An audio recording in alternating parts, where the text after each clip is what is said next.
જો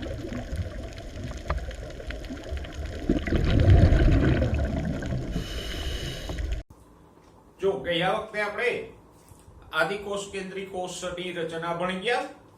હવે આજે સુકોષ કેન્દ્રી કોષની વાત કરીએ. આપણે કોષના બે પ્રકારો પડ્યા હતા ને, આદિકોષ કેન્દ્રી અને સુકોષ કેન્દ્રી કોષો. એમાંથી આપણે આદિકોષ કેન્દ્રી કોષની રચનાની ચર્ચા કરી ગયા લાસ્ટ ટાઈમ કે બેક્ટેરિયલ કોષ જે આદિકોષ કેન્દ્રી છે એની રચના કેવી હોય. અને એમાં આપણે ત્રણ ભાગો પાડતા હતા. કોષીય આવરણ, જેમાં ગ્લાયકોકેલિક્સનું આવરણ, પછી કોષ દિવાલ અને અંતઃકોષ રસતરનો સમાવેશ થતો હતો. બીજો ભાગ હતો કોષીય આવરણના રૂપાંતરણો. એમાં પેલું મેસોઝોમ, પછી પીલી કે ફિમ્બ્રી, કસા, એ બધાનો સમાવેશ થતો હતો. અને ત્રીજો ભાગ હતો કોષરસમાં સમાવિષ્ટ રચનાઓ, એટલે કે કોષરસમાં આવેલી રચનાઓ, જેમાં ડીએનએ, પ્લાઝમિડ, રિબોઝોમ, કણિકાઓ અને ધાનીઓનો સમાવેશ થતો. તો આ બધી રચનાઓ આદિકોષ કેન્દ્રી કોષની ભણી ગયા. હવે સુકોષ કેન્દ્રી કોષની વાત કરીએ. પણ સુકોષ કેન્દ્રી કોષમાં ઘણી બધી પટલમય અંગિકાઓ હોય, જેમ કે કણાભસૂત્ર, ગોલ્ગી કાય, અંતઃકોષ રસજાળ, લાઇસોઝોમ, રસધાની, કોષ કેન્દ્ર, હરિત કણ હોઈ શકે. તો અહીંયા ઘણી બધી અંગિકાઓ છે, એટલે અહીંયા રચના થોડીક લાંબી ચાલશે. મતલબ કે ચેપ્ટરનો હવે આગળનો જે પોર્શન છે એ આખો સુકોષ કેન્દ્રી કોષની રચના સાથે જ સંકળાયેલો છે. આદિકોષ કેન્દ્રી કોષની રચના તો આપણે ટૂંકમાં પૂરી કરી. જો સુકોષ કેન્દ્રી કોષ કોના છે, તો કે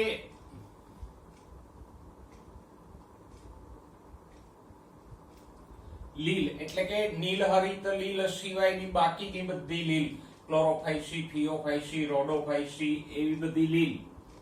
ફૂગ,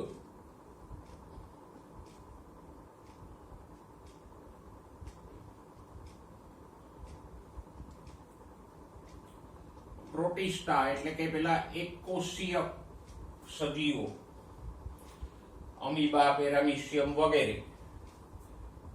બધી જ વનસ્પતિઓ. પછી દ્વિઅંગી હોય, ત્રિઅંગી હોય, અનાવૃત બીજધારી હોય કે આવૃત બીજધારી હોય. અને પ્રાણીઓ, સછિદ્રાથી લઈ અને સસ્તન સુધીના બધા પ્રાણીઓ સુકોષ કેન્દ્રી કોષો ધરાવે.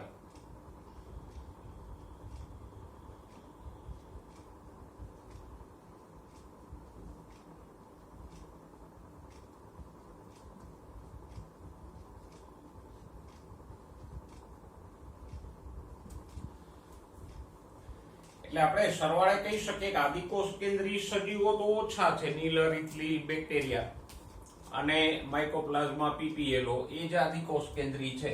બાકીના બધા મોટા ભાગના સજીવો કેવા છે? સુકોષ કેન્દ્રી કોષો વાળા છે.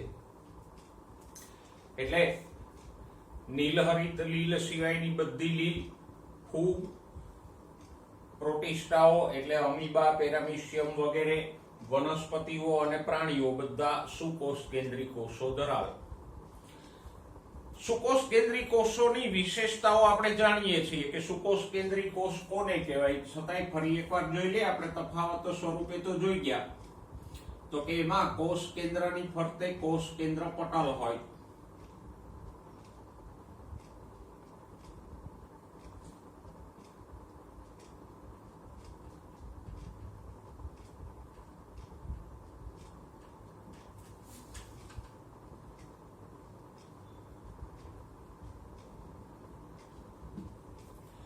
પછી પટલમય અંગિકાઓ હોય.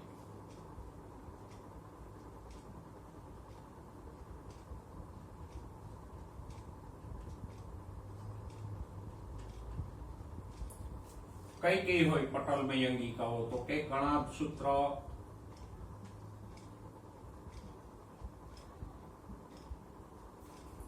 ગોલ્ગી કાય,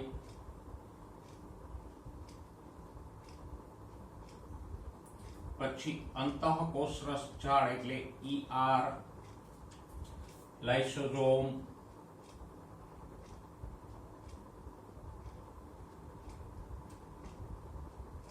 પેરોક્સિઝોમ,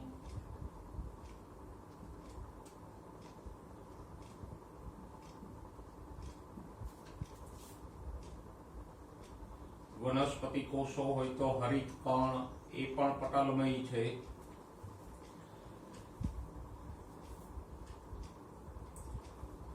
અને એ સિવાય એક રચના જોવા મળશે જે આદિકોષ કેન્દ્રી કોષમાં ના હોય. કોષરસીય કંકાલ.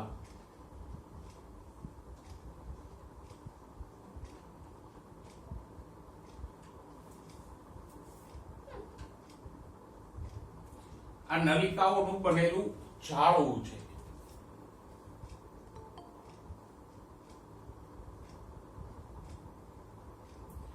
એના સિવાયને આપણે બીજા બે તફાવતો જોઈ ગયા કે આદિકોષ કેન્દ્રી કોષ સુકોષ કેન્દ્રી કોષમાં એટીસ્વેડબર્ગના રિબોઝોમ્સ હોય, પછી તો કે એમાં ડીએનએ હિસ્ટોન સાથે સંકળાય અને રંગસૂત્રોની રચના કરે. પણ આ બે તફાવતો મુખ્ય છે. તો સુકોષ કેન્દ્રી કોષમાં કોષ કેન્દ્રની ફરતે કોષ કેન્દ્ર પટલ હોય અને બીજું કણાભસૂત્ર, ગોલ્ગીકાય, અંતઃકોષરસ જાળ, લાઇસોઝોમ, પેરોક્સિઝોમ, હરિતકણ જેવી પટલમય અંગિકાઓ હોય. સાથે સાથે કોષની અંદર કોષરસીય કંકાલ પણ હોય.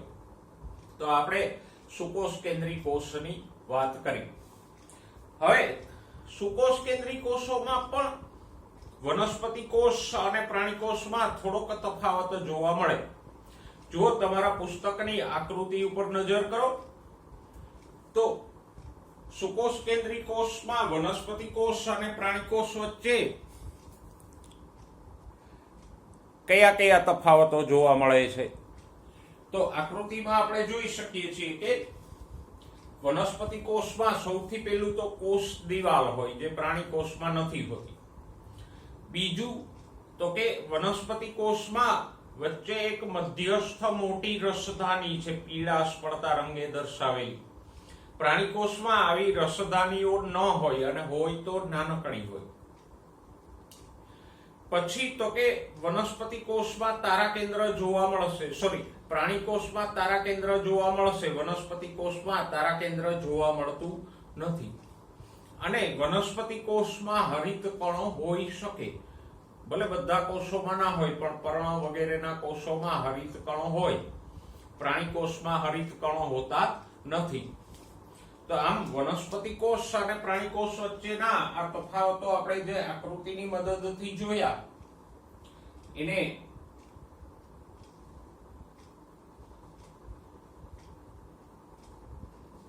અહીંયા જરા આપણે નોંધી પણ લઈએ.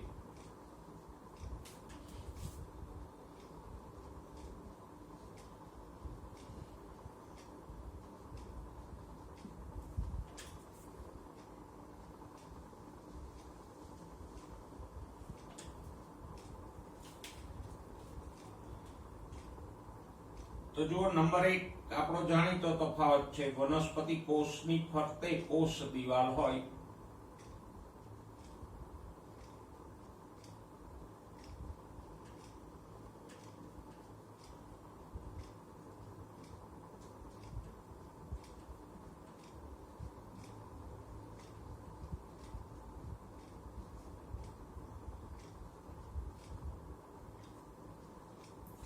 જ્યારે પ્રાણી કોષની ફરતે કોષ દિવાલ હોતી નથી.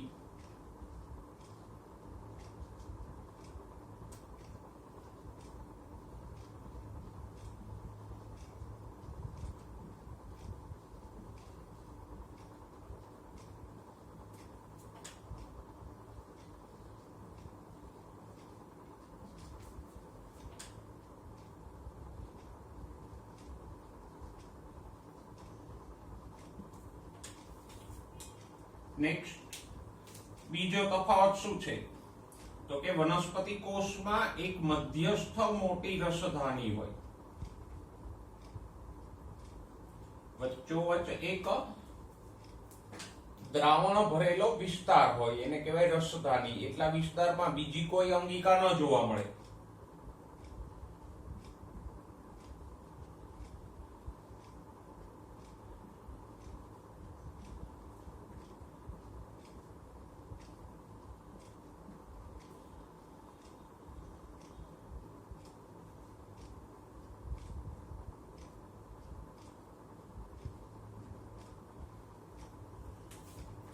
પ્રાણીકોષમાં રસ્તાની ના હોય અને હોય અપવાદ રૂપે તો એ નાની હોય.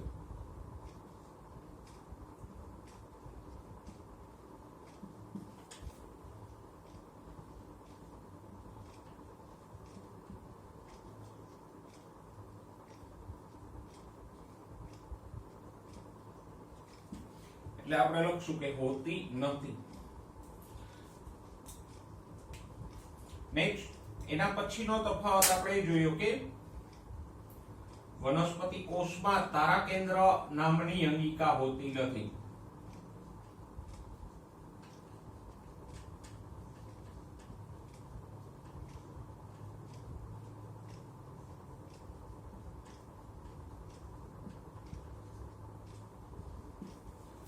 જ્યારે પ્રાણી કોષમાં તારા કેન્દ્ર આવેલું હોય.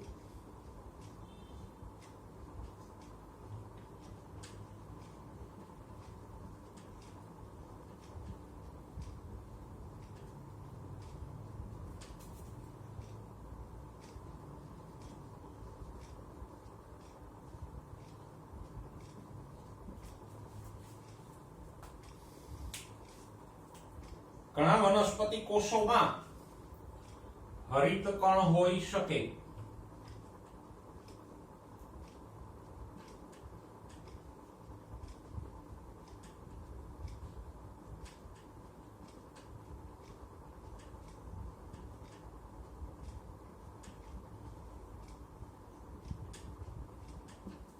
પણ પ્રાણી કોષમાં ક્યારેય હરિત કણ હોતું નથી.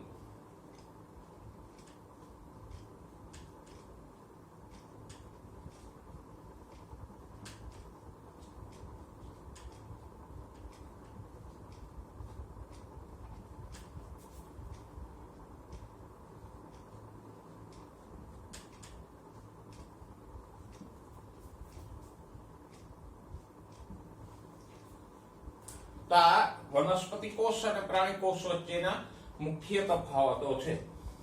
આને તમારી નોટમાં નોંધી લો. સર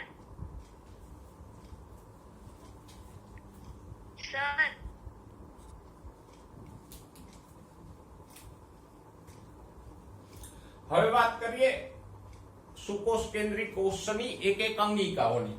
એમાં પહેલું છે કોષરસ પટલ અથવા સેલ મેમ્બ્રેન. તો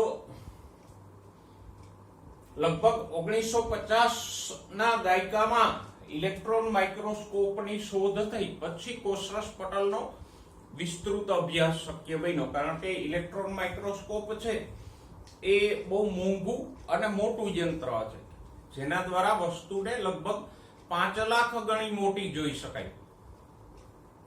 આપણી લેબોરેટરીમાં જે માઇક્રોસ્કોપ હોય એનાથી મેક્સિમમ 450 થી લઈ અને 1000 ગણું મોટું ચિત્ર જોઈ શકાય. એમાં તમે જે વાપરો છો એમાં તો લગભગ 450 ગણું મોટું ચિત્ર જોઈ શકાય. જ્યારે ઇલેક્ટ્રોન માઇક્રોસ્કોપ છે એ 1 લાખ થી લઈ અને 5 લાખ ગણું મોટું ચિત્ર બતાવે. એટલે આમ ઇલેક્ટ્રોન માઇક્રોસ્કોપની શોધ પછી વનસ્પતિ કોષની સુકોષ કેન્દ્રી કોષની જુદી જુદી અંગિકાઓનો અભ્યાસ એકદમ સરળ અને વિસ્તૃત રીતે કરી શકાણો. તો એ જ રીતે કોષરસ પટલનો અભ્યાસ પણ ઇલેક્ટ્રોન માઇક્રોસ્કોપની શોધ પછી વધારે ડિટેલમાં કરી શકાણો. અને કે સૌથી પહેલા કોષરસ પટલની રચના કયા કોષમાંથી ભણવામાં આવી? તો કે મનુષ્યના રક્તકણના કોષરસ પટલમાંથી એનો અભ્યાસ કરવામાં આવ્યો.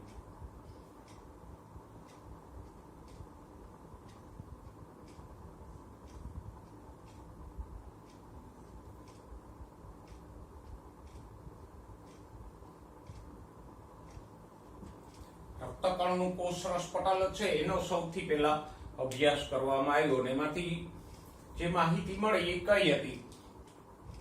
તો કે કોષરસ પટલમાં મુખ્ય 2 ઘટકો હોય.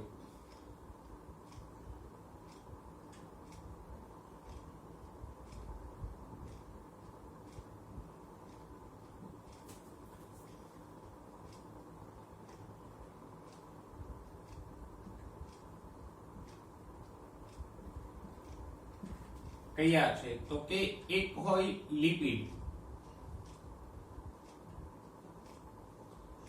પછી બીજો ઘટક એનો છે પ્રોટીન, અને ત્રીજું થોડાક પ્રમાણમાં આવેલું હોય કાર્બોદિત. તો કોષરસ પટલમાં 3 ઘટકો હોય, લિપિડ, પ્રોટીન્સ અને કાર્બોદિત. પણ એમાંથી લિપિડ અને પ્રોટીન છે એ વધારે અગત્યના છે. એક એકની રચના આપણે જોતા જઈએ. સૌથી પહેલા લિપિડની વાત કરીએ તો લિપિડનો અણુ વિશિષ્ટ પ્રકારનો હોય. એક તો એક્ચ્યુઅલમાં લિપિડ કયું હોય તો કે ફોસ્ફોલિપિડ હોય. ફોસ્ફેટ યુક્ત લિપિડ એટલે ચરબી હોય. લિપિડ એટલે ચરબી અને એની સાથે ફોસ્ફેટ જોડાયેલો હોય એટલે ફોસ્ફોલિપિડ હોય, જેને લેસિથિન પણ કહેવામાં આવે.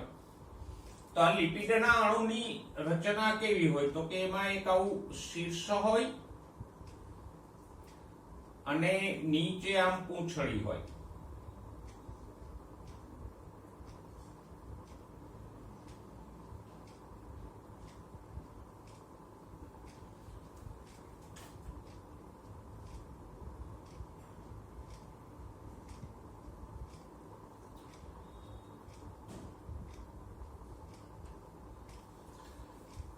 કે પૂંછડી છે એ હાઇડ્રોકાર્બન્સ ની બનેલી હોય, એટલે પેલું હાઇડ્રોકાર્બન્સ એટલે CH2 CH2 CH2 ની આખી શૃંખલા હોય.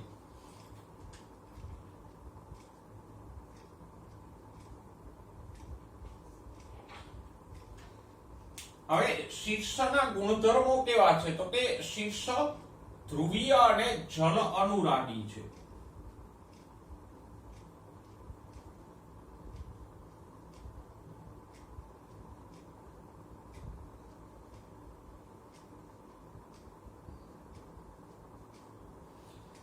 ધ્રુવીય એટલે જે અણુમાં બંને બાજુએ વીજભારનો તફાવત હોય એને ધ્રુવીય કહેવાય. કે કોઈ અણુ હોય મોટો તો એમાં એક તરફ ધન વીજભાર હોય, બીજા છેડે ઋણ વીજભાર હોય તો એને ધ્રુવીય કહેવાય. અને જલ અનુરાગી એટલે પાણી સાથે મિશ્ર થાય એવું અથવા પાણી પ્રત્યે આકર્ષણ ધરાવતું હોય એવું. તો જલ અનુરાગી એટલે પાણી સાથે મિશ્ર થાય કે પાણી સાથે આમ આકર્ષણ ધરાવતું હોય એવું. જ્યારે પૂંછડી કેવી છે તો કે પૂંછડી એનાથી વિરુદ્ધ છે, અધ્રુવીય અને જલ વિતરાગી છે.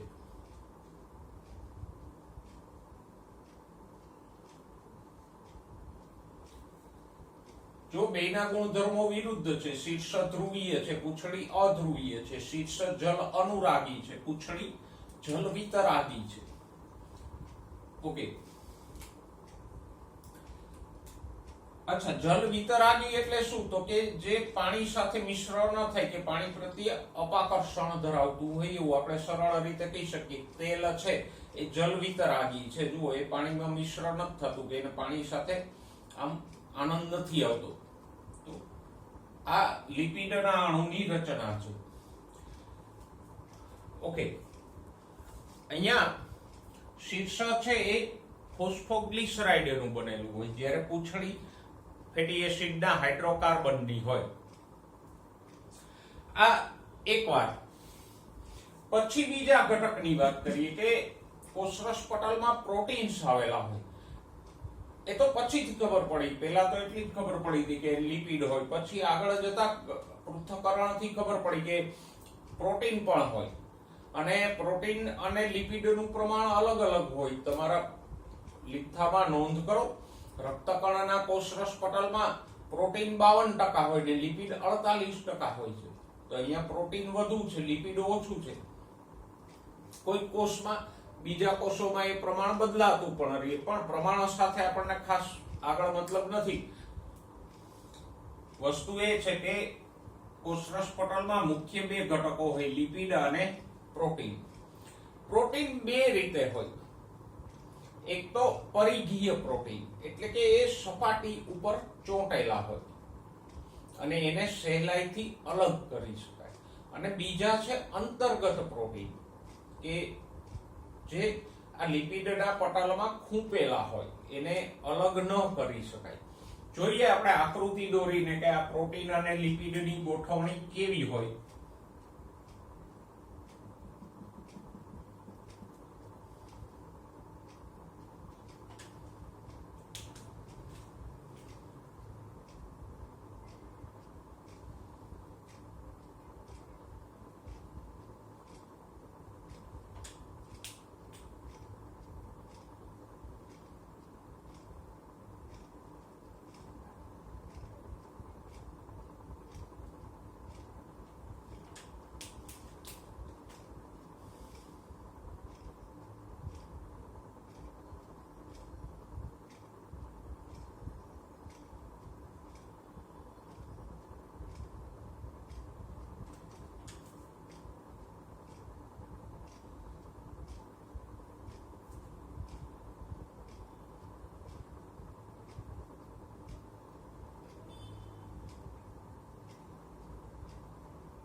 તો આ ગ્રીન કલરના છે એ લિપિડના અણુઓ છે અને લિપિડના અણુઓ દ્વિસ્તરીય ગોઠવણી ધરાવે.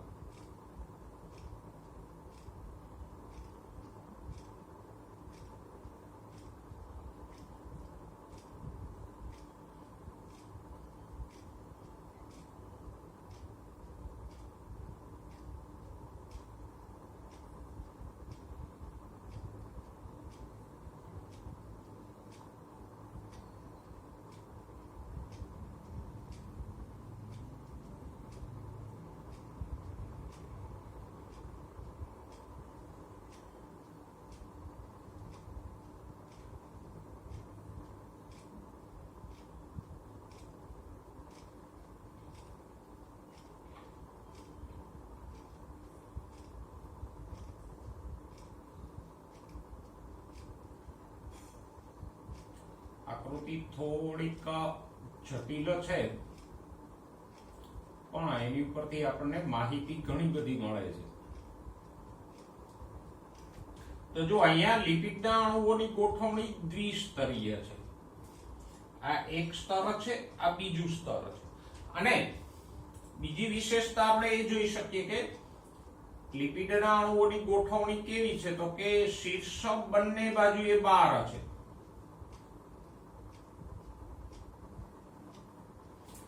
જો બે તરફ આ તરફ અને આ તરફ શીર્ષક લિપિડના 12 છે અને પૂંછડીઓ વચ્ચે છે એટલે પૂંછડીઓ જલીય પર્યાવરણથી સુરક્ષિત રહે.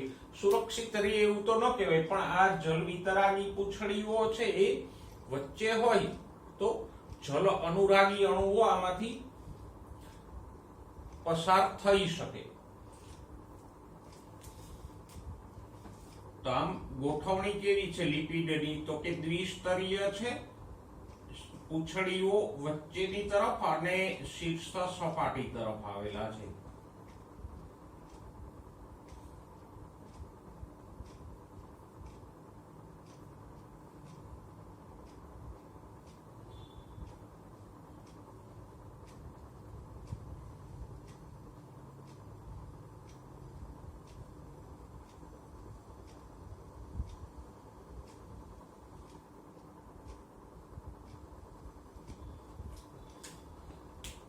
વચ્ચે વચ્ચે અહીંયા પ્રોટીનો છે પણ ઘણા પ્રોટીનો છે ફક્ત આમ સપાટી ઉપર આવેલા હોય તો આને કહેવાય પરિઘીય પ્રોટીન અને એને સહેલાઈથી અલગ પણ કરી શકાય.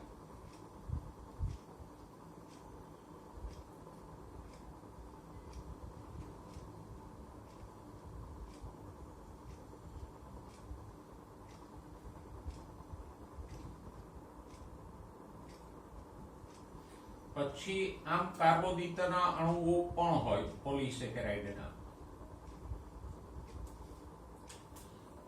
આ જે પ્રોટીનો છે કે જે અંદર ખૂંપેલા છે એને કહેશું અંતર્ગત પ્રોટીન, કે જેને અલગ કરી શકાતા નથી.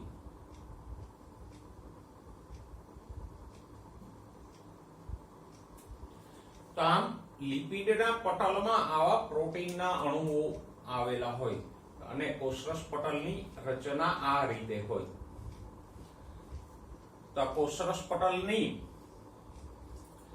રચના સમજાઈ ગઈ કે એમાં કયા ઘટકો હોય, તો કે લિપિડ હોય, પ્રોટીન્સ હોય અને થોડાક કાર્બોદિત હોય. લિપિડ કેવા હોય, તો કે લિપિડ ફોસ્ફોલિપિડ ફોસ્ફેટ યુક્ત હોય. એમાં એક શીર્ષ હોય અને પૂંછડી હોય. શીર્ષ કેવું છે, તો કે ધ્રુવીય અને જલ અનુરાગી છે, જ્યારે પૂંછડી કેવી છે, અધ્રુવીય અને જલ વિતરાગી છે, એટલે કે પાણી પ્રત્યે અપાકર્ષણ ધરાવતી હોય એવી છે. પ્રોટીનો બે પ્રકારના હોય. અંતર્ગત એટલે લિપિડમાં ખૂંપેલા, જેને અલગ ન કરી શકાય, અને પરિઘીય એટલે આમ પટલની ઉપર રહેલા હોય, ફક્ત એને અભ્યાસ માટે અલગ કરી શકાય. તો આપણે ઘટકોની વાત કરી. ગોઠવણી કેવી હોય લિપિડ પ્રોટીન્સની, તો કે લિપિડના અણુઓ આમ દ્વિસ્તરીય ગોઠવણી ધરાવે, એટલે કે બે સ્તરમાં ગોઠવાયેલા હોય. એક સ્તર આ અને આ બીજું સ્તર. બંને સ્તરમાં શીર્ષ બહારની તરફ હોય, જ્યારે જલ વિતરાગી પૂંછડી વચ્ચે હોય અને એની વચ્ચે વચ્ચે પ્રોટીનો આવેલા હોય. તો આ આખી ગોઠવણીની વાત થઈ અને ઘટકોની વાત થઈ.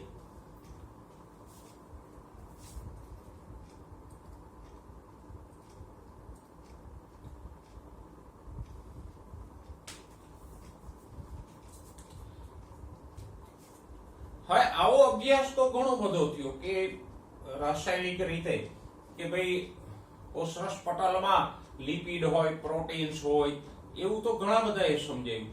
પછી સમય જતા લિપિડ અને પ્રોટીનની ગોઠવણી પણ આવી છે, એ પણ ઘણા વૈજ્ઞાનિકોએ સમજાવ્યું. એમ કે દ્વિસ્તરીય લિપિડ હોય, પછી એમાં પ્રોટીન ગોઠવાયેલા હોય. બધાએ પોતપોતાના મત પ્રમાણે અલગ અલગ રીતે આ લિપિડ પ્રોટીનની વાત કરી. પણ કોષરસ પટલના જે ગુણધર્મો છે, પસંદગીમાન પ્રવેશશીલતા અને અર્ધ પ્રવેશશીલતા, અને એ બધા કોઈ વૈજ્ઞાનિક સમજાવી શક્યા નહોતા. તો એ કોણે સમજાવ્યું, તો કે બહુ મોડેથી 1972 સિંગર અને નિકોલસન નામના વૈજ્ઞાનિકોએ સમજાવ્યું.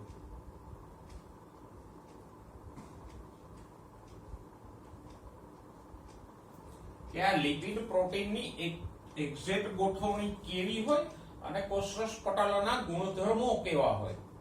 ગોઠવણી તો આ જેણે સમજાવી હતી કે દ્વિસ્તરીય લિપિડ હોય, પછી હોય પ્રોટીનો બે રીતે રહેલા હોય, પરિઘીય હોય અને અંતર્ગત પણ હોય. પણ સિંગર નિકોલસને જે ગુણધર્મો સમજાવ્યા ને એના એ વિશિષ્ટ હતા, અને એટલે જ સિંગર નિકોલસને કોષરસ પટલની રચના સમજાવતું જે મોડલ આપ્યું એને શું કહેવાય?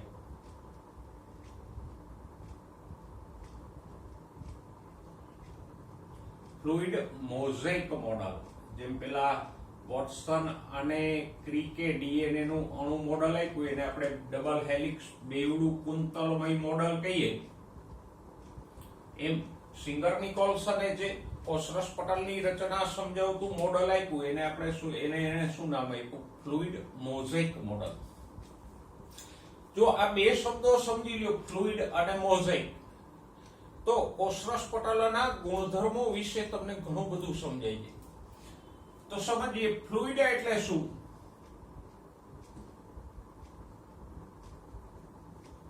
પ્રવાહી. અને મોઝેક એટલે શું?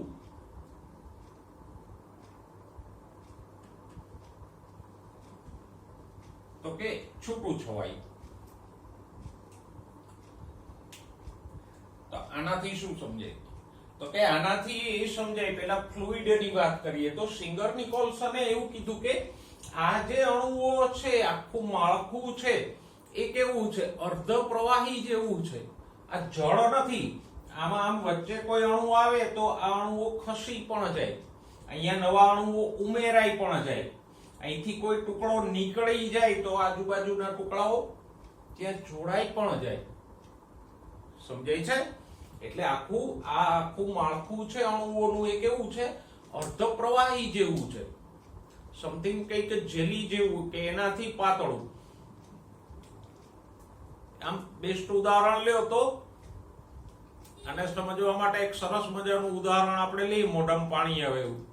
પેલું ફ્રૂટ સલાડ હોય તો એમાં ન બધા ફ્રૂટ તરતા હોય, દ્રાક્ષ ને ચીકુ ને કેરી ને આંત ને બધું દૂધની સપાટી ઉપર તરતું હોય ને, પણ એમાંથી એ તરતા અણુઓ છે જળ નથી, અર્ધ પ્રવાહી સ્વરૂપના છે. એટલે એમાં તમે ચમચો ફેરવો તો એ બધા આમ ખસતે ખરા, એમાંથી થોડાક કાઢી લ્યો તો બાકીના છે ખસીને ત્યાં જગ્યા પૂરી દેશે.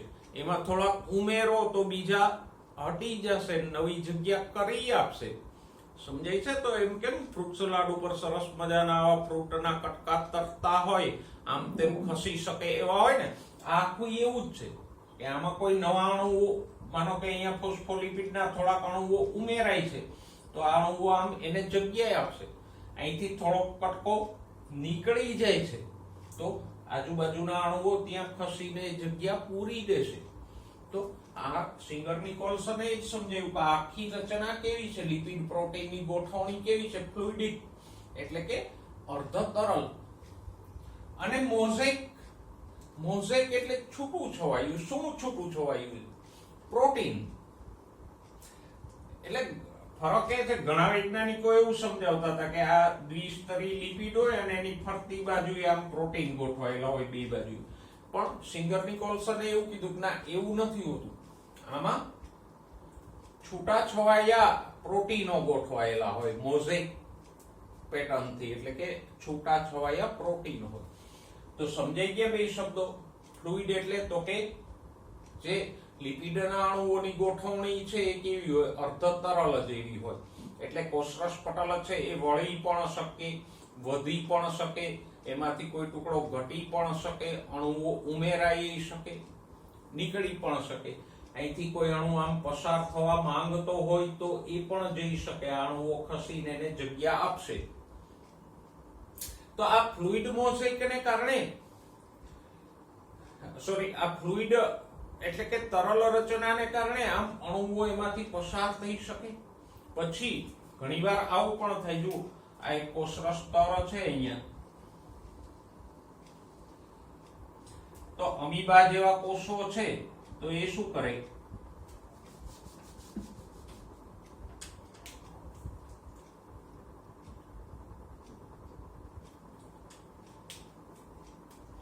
તો આ અમીબાનો કોષ છે, અહીંયા કોઈ ખોરાકનો કણો હોય તો અમીબા શું કરે? આમ ખોટો પગ લંબાવી અને આને ઘેરી લે. આમ કોષરસ પટલથી એને ફરતી બાજુએથી ઘેરી લે, પછી આખી રચના અંદર આવી જાય.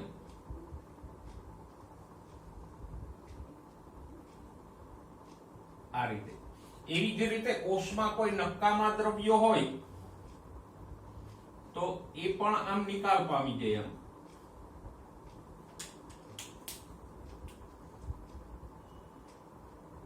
અહીંથી આમ નિકાલ પામી જશે ને આટલો ભાગ છે કોષરસ પટલમાં પાછો જોડાઈ જશે. પેલું નહોતું 21મા ચેપ્ટરમાં ચેતોપગમમાંથી પેલી પુટ્ટિકાઓ આમ આવતી હતી, તો એ પુટ્ટિકા અહીંયા પેલા ન્યુરોટ્રાન્સમીટર ને બહાર મુક્ત કરી દે. આ જે પુટ્ટિકાનું પટલ છે એ કોષરસ પટલમાં જોડાઈ જાય. તો આવું બધું ક્યારે શક્ય બને? જો એ ફ્લુઇડિક એટલે કે પ્રવાહી સ્વરૂપનું હોય તો. અને મોઝેક એટલે એમાં પ્રોટીનો છૂટા છવાયા ગોઠવાયેલા હોય. તો એને કારણે આમ પદાર્થોને અંદર લેવા, બહાર કાઢવા, અણુઓનું આરપાર વહન કરવું, એ બધું આ ફ્લુઇડ અને મોઝેક ગુણધર્મોને કારણે શક્ય બને. અને એ જે ગુણધર્મો છે કોષરસ પટલના, એ કોણે સમજાવ્યા? સિંગર અને નિકોલ્સને. જો પુસ્તકમાં કોષરસ પટલનું આ ફ્લુઇડ મોઝેક મોડેલ છે એમાં દ્વિસ્તરીય લિપિડ તો આપ્યું હતું, સાથે સાથે પ્રોટીનો ગતિ કરે છે, એટલે કે આ પ્રોટીનો પણ આમાં આમ ગતિ કરી શકે. જેમ પેલું આપણે કીધું ને કે ફ્રૂટ સલાડમાં ચીકુના કે કેરીના ટુકડાઓ આમ તેમ ખસી શકે, એમ આ પ્રોટીનો અને લિપિડ બધા ખસી શકે, ગતિ કરી શકે. ઓકે, સાથે સાથે આ તરલ પ્રકૃતિ એટલે કે પ્રવાહી પ્રકૃતિ છે એને કારણે કોષની વૃદ્ધિ થાય, એટલે કે કોષ મોટો બને તો આમાં વચ્ચે નવા નવા અણુઓ ઉમેરાતા રહે, કોષ રસ પટલ પણ મોટું થતું રહે. તો આમ કોષ વૃદ્ધિ, પછી આંતરકોષીય જોડાણ એટલે કે બે કોષો જોડાય, ખાસ કરીને ફલન થાય ત્યારે, તો એ બે કોષોનું જોડાણ આ તરલ પ્રકૃતિને કારણે શક્ય બને. પછી કોઈ પદાર્થનો સ્ત્રાવ કરવો છે કોષમાંથી, તો એ પણ આ રીતે શક્ય બને. કોષની અંદર કોઈ અણુ બન્યો, એનો બહાર સ્ત્રાવ કરવો છે, તો આ પટલ છે એ અહીંયા જોડાઈ જાય ને અણુ છે આમ બહાર આવી જાય, જેમ પેલા ચેતોપાગમમાં એસિટાઇલ કોલાઇન નો સ્ત્રાવ થતો તો એવી રીતે. પછી તો કે કોષ વિભાજન સમયે આમ કોષરસ પટલ બે ભાગમાં વિભાજિત થાય. તો આ બધી બાબતો એની તરલ કે પ્રવાહી પ્રકૃતિને કારણે શક્ય બને. એટલે કોષરસ પટલના આ બે ગુણધર્મો છે, ફ્લુઇડ અને મોઝેક, એ મહત્વના છે, અને એટલે જ સિંગર નિકોલ્સને આ મોડલને નામ આપ્યું ફ્લુઇડ મોઝેક મોડલ. તો આ સિંગર નિકોલ્સનનું મોડલ છે, તમારા પુસ્તકમાં તો તમને એકદમ ટૂંકમાં આપ્યું છે, પણ આ બે જે શબ્દો છે એને ખાસ સમજો, જેથી કરીને જ્યાં જ્યાં ક્યાંય કોષરસ પટલ આવે તો એના વિશે આપણે સમજી શકીએ.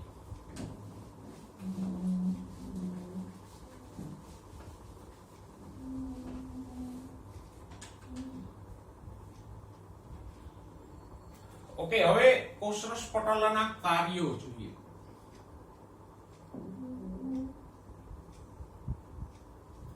તો કે કોષરસ પટલ કેવું છે? એક તો એ અર્ધ પ્રવેશશીલ છે,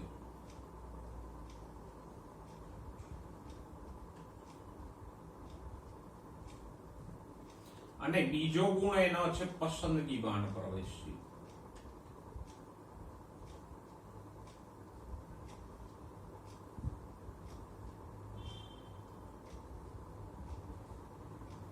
તો આ અર્ધ પ્રવેશશીલ અને પસંદગીમાન પ્રવેશશીલ ગુણધર્મોને કારણે કોષરસ પટલ કોષમાં પ્રવેશતા અણુઓનું નિયમન કરે, કે કયા અણુઓ કોષમાં આવશે અને કયા અણુઓ નહીં આવે એનું નિયમન આ કોષરસ પટલ કરશે.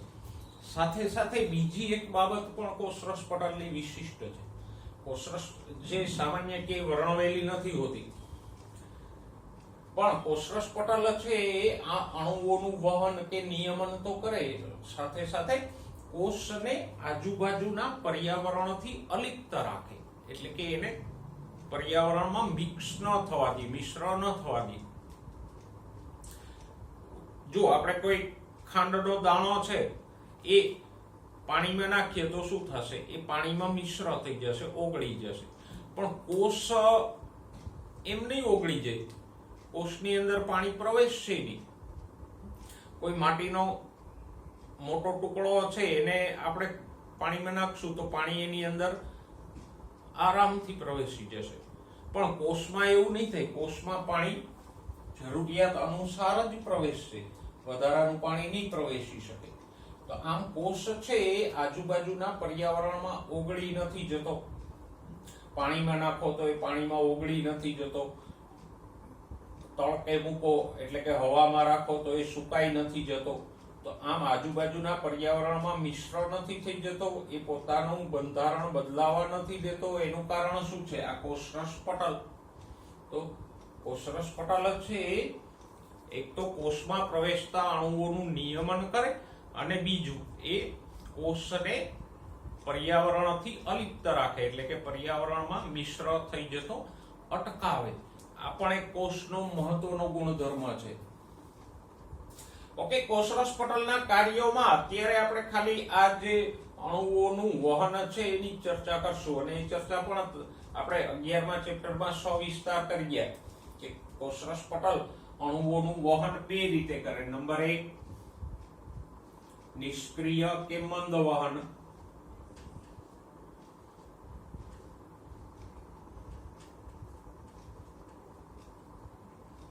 કોને કીધું હતું તો કે અણુ અહીંથી આમ પસાર થાય એમાં જો એટીપી ની ઊર્જા ન વપરાય એટલે કે એટીપી ની ઊર્જા વાપર્યા વગર અણુ આમ પસાર થઈ જાય પટલની પાર તો એ નિષ્ક્રિય કે મંદ વહન થયું. એના કયા પ્રકારો આપણે પડ્યા હતા તો કે એક હતું સરળ પ્રસરણ કે સાદું પ્રસરણ,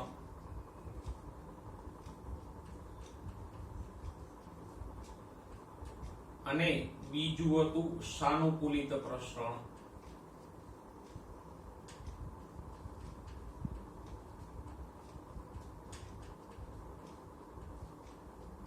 સરળ પ્રસરણ કોને કહેવાય તો કે સંકેન્દ્રણ ઢાળ અનુસાર અણુ આમ પટલની આરપાર જાય તો એ સરળ પ્રસરણ, અને પ્રોટીનની મદદથી સંકેન્દ્રણ ઢાળ અનુસાર જાય તો એ સાનુકૂલિત પ્રસરણ. અને સાનુકૂલિત પ્રસરણ માટે કોષરસ પટલમાં આવા આયન માર્ગો નામના પ્રોટીનો આવેલા હોય કે જેની વચ્ચે છિદ્ર હોય અને ત્યાંથી અણુ પસાર થાય.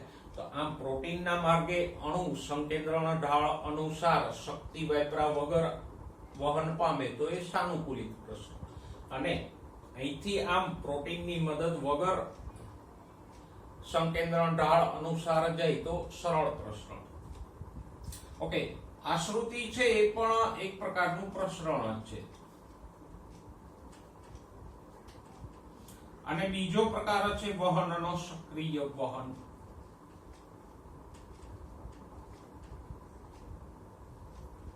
એ પણ આ પ્રોટીનો દ્વારા જ થાય. આ જે છિદ્રમય પ્રોટીનો છે એના દ્વારા જ થશે, આના દ્વારા જ. પણ ફેર એટલો કે અણુ આમ પસાર થશે તો એટીપી ની ઊર્જા કોષ વાપરશે. તો આમ એટીપી ની ઊર્જા વાપરીને અણુ પસાર થાય તો સક્રિય વહન.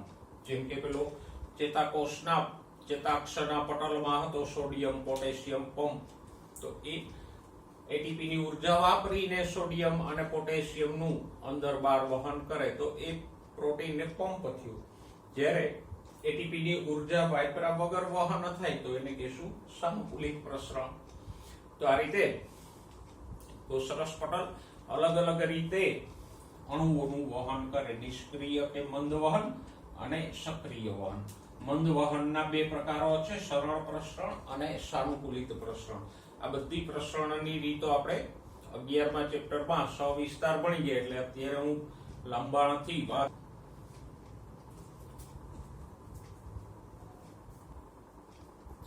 જો હવે બીજી અંગિકા જોઈએ, કોષ દિવાલ. કોષ દિવાલ છે એ આપણે જાણીએ છીએ કે ફક્ત વનસ્પતિ કોષમાં જ હોય, પણ વનસ્પતિ કોષોમાં કોષ દિવાલ અલગ અલગ પ્રકારની હોય, એટલે કે અલગ અલગ પદાર્થોથી બનેલી હોય. પણ હા, કોષ દિવાલ માટે એક વસ્તુ યાદ રાખજો કે એ નિર્જીવ હોય.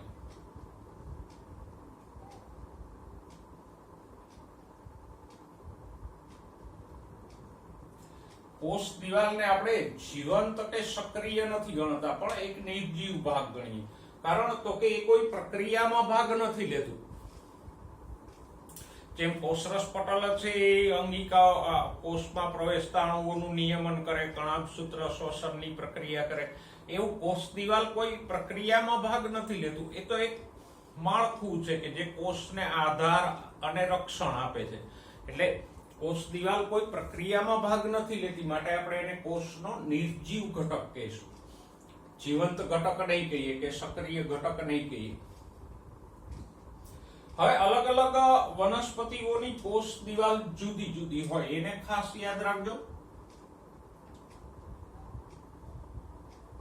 લીલની કોષ દિવાલમાં શું હોય?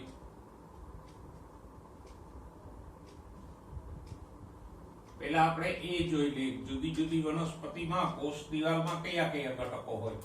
તો કે લીલની કોષ દિવાલમાં સેલ્યુલોઝ તો હોય જ, પછી ગેલેક્ટન્સ હોય,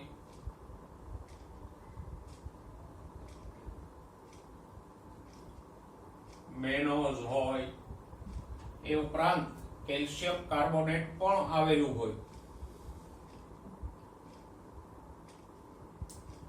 અને ત્રીજા ચેપ્ટરમાં આપણે ભણી ગયા કે અલગ અલગ લીલમાં અલગ અલગ પદાર્થો હોય.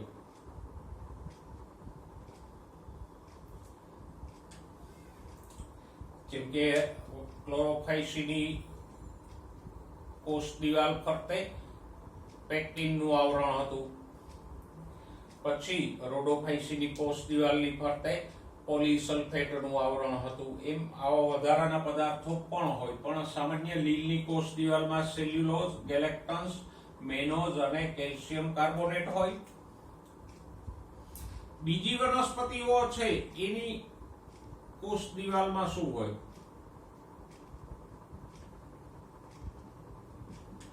તો કે એની કોષ દિવાલમાં સેલ્યુલોઝ હોય, હેમિસેલ્યુલોઝ હોય, પેક્ટિન હોય અને પ્રોટીન પણ આવેલું હોય, ભલે ઓછા પ્રમાણમાં. મુખ્ય તો સેલ્યુલોઝ જ હશે બધામાં, પણ સાથે સાથે કોણ હોય? તો કે અહીંયા હેમિસેલ્યુલોઝ,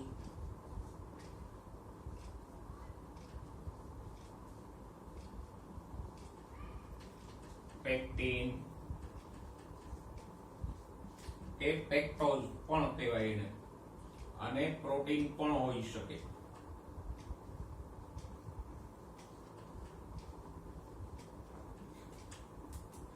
અને હજી એક કોષ દિવાલ રહી ગઈ ફૂગની.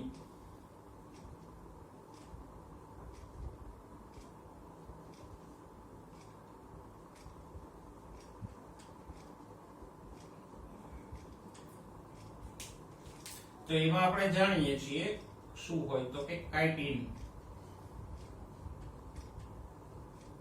આવેલું હોય. અને આ બધા જ છે, સેલ્યુલોઝ હોય, ગેલેક્ટન્સ હોય, પછી હેમિસેલ્યુલોઝ હોય, કાઇટિન હોય, તો એ બધા કેવા છે? પેક્ટિન હોય, બધા પોલિસેકેરાઇડ જ છે. એટલે આમ અલગ અલગ પ્રકારના પોલિસેકેરાઇડ્સ થી કોષ દિવાલ બનેલી હોય. પણ કોષ દિવાલ વાળા મુદ્દામાં આ ખાસ યાદ રાખજો કે લીલની કોષ દિવાલમાં કયા દ્રવ્યો હોય, બીજી વનસ્પતિઓની કોષ દિવાલમાં કયા દ્રવ્યો હોય, અને ફૂગની કોષ દિવાલમાં શું હોય. હવે કોષ દિવાલની રચના સમજીએ આપણે. તો જે તરુણ એટલે કે નવો ઉત્પન્ન થયેલો કોષ હોય અથવા તો મૃદુતક પેશીનો કોષ હોય, તો એમાં ફક્ત સેલ્યુલોઝની બનેલી પાતળી કોષ દિવાલ હોય.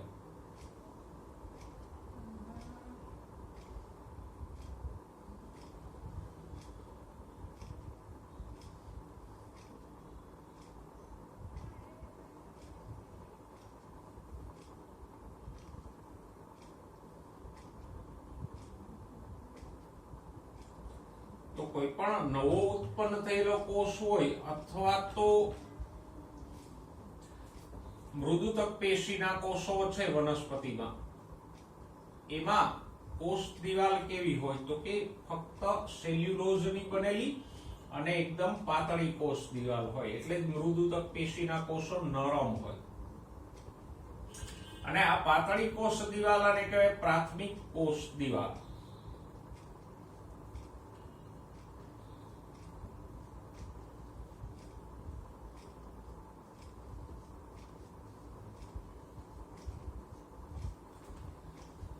જે સેલ્યુલોઝની બનેલી અને પાતળી હોય. પછી ઘણા બધા કોષો જેમ જેમ પરિપક્વ થાય, બધા નહીં હો, ઘણા કોષો, ખાસ કરીને સ્થૂલકોણ કે દઢોતક પેશીના કોષો છે, એ પરિપક્વ થાય એટલે એની આ દિવાલ ઉપર લિગ્નિન કે હેમિસેલ્યુલોઝ એવા દ્રવ્યોનું સ્થૂલન એટલે જમાવટ થતી જાય.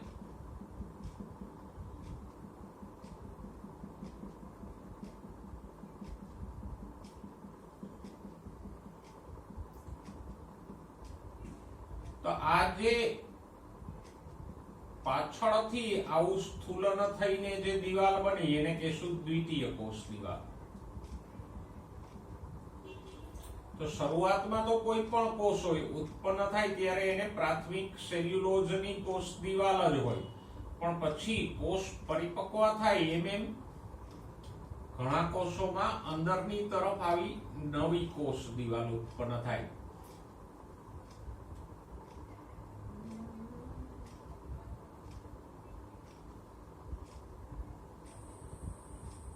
તો આ જે નવી કોષ દિવાલ ઉત્પન્ન થઈ એને કહેશું દ્વિતીય દિવાલ.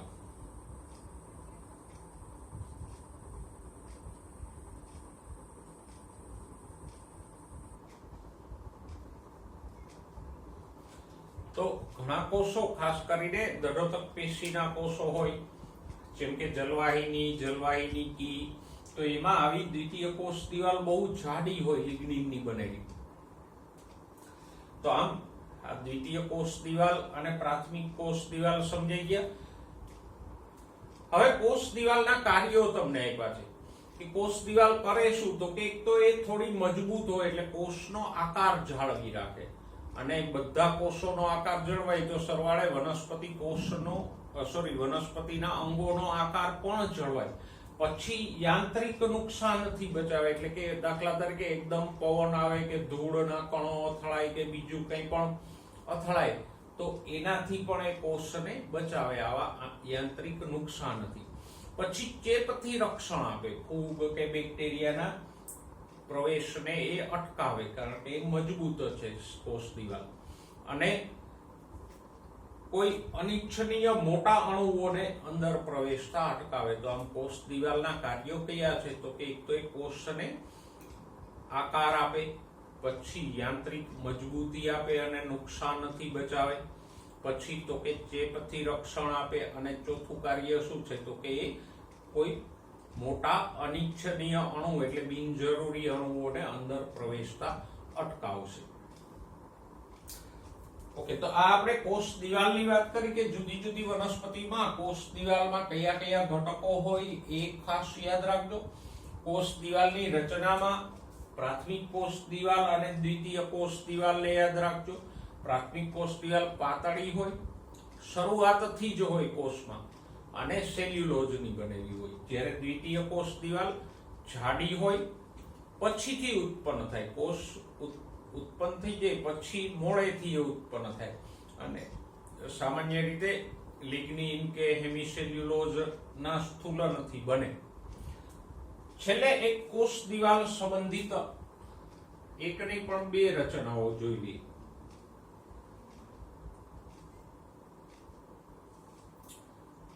આ બે કોષો છે,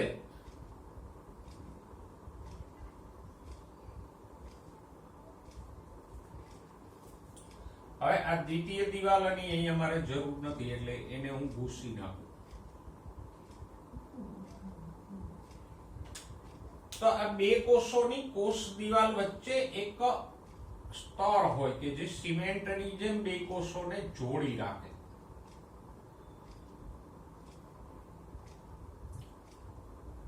આમ કોષોને જુદા ન પડવા દે, અરસપરસ જે કઈ કોષો હોય એ બધાને આમ જોડી રાખે. તો બે કોષોની વચ્ચે આવેલું છે એટલે આપણે એને કહીશું મધ્ય પટલ. તો આમ બે કોષોની કોષ દિવાલ વચ્ચે આવું મધ્ય પટલ આવેલું હોય. મધ્ય પટલ કેલ્શિયમ પેક્ટેટ નું બનેલું હોય, એમાં પેક્ટિન હોય સાથે કેલ્શિયમ હોય, એટલે કેલ્શિયમ પેક્ટેટ નું બનેલું છે.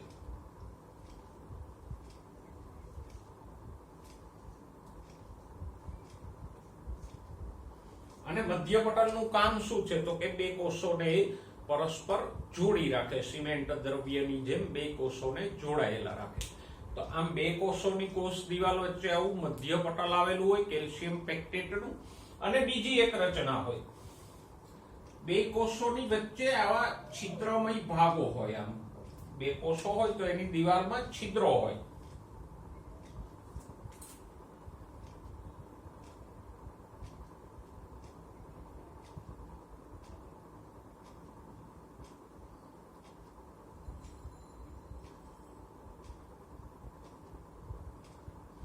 અને આ છિદ્રો દ્વારા બે કોષોનો કોષરસ છે એકબીજા સાથે સંપર્કમાં રહી અને એક કોષમાંથી બીજા કોષમાં કોઈ અણુઓની અવરજવર થઈ શકે. જેમ આપણે કેમ બારીઓ હોય ને જેના દ્વારા હવાની અવરજવર થઈ શકે, એક રૂમમાંથી બીજા રૂમમાં આપણે જઈ શકીએ કોના દ્વારા, દિવાલમાં આવેલા છિદ્રો જેને આપણે દરવાજા કહીએ એના દ્વારા. તો અહીંયા પણ કોષ દિવાલમાં આવા છિદ્રો હોય જેના દ્વારા એક કોષમાંથી બીજા કોષમાં અણુઓની અવરજવર થઈ શકે. અને આ છિદ્રોને શું કહેવાય?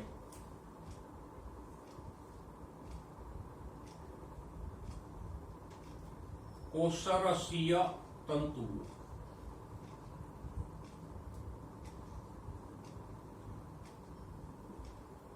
અંગ્રેજીમાં એને કહેવાય પ્લાઝ્મોડેસ્માટા.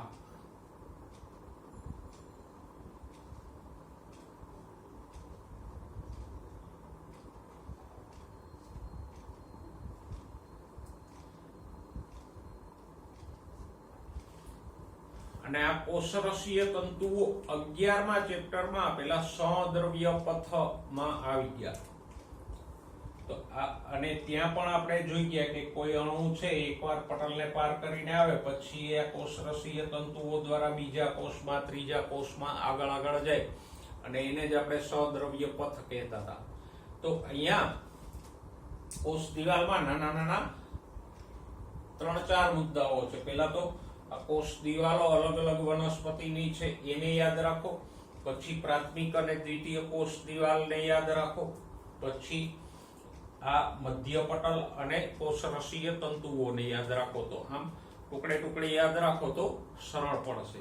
તો આજે આપણે સુકોષ કેન્દ્રી કોષની 2 અંગિકાઓ જોઈએ. એક તો કોષરસ પટલને આપણે સવિસ્તાર સમજ્યા અને બીજું કોષ દિવાલ વિશે વાત કરી.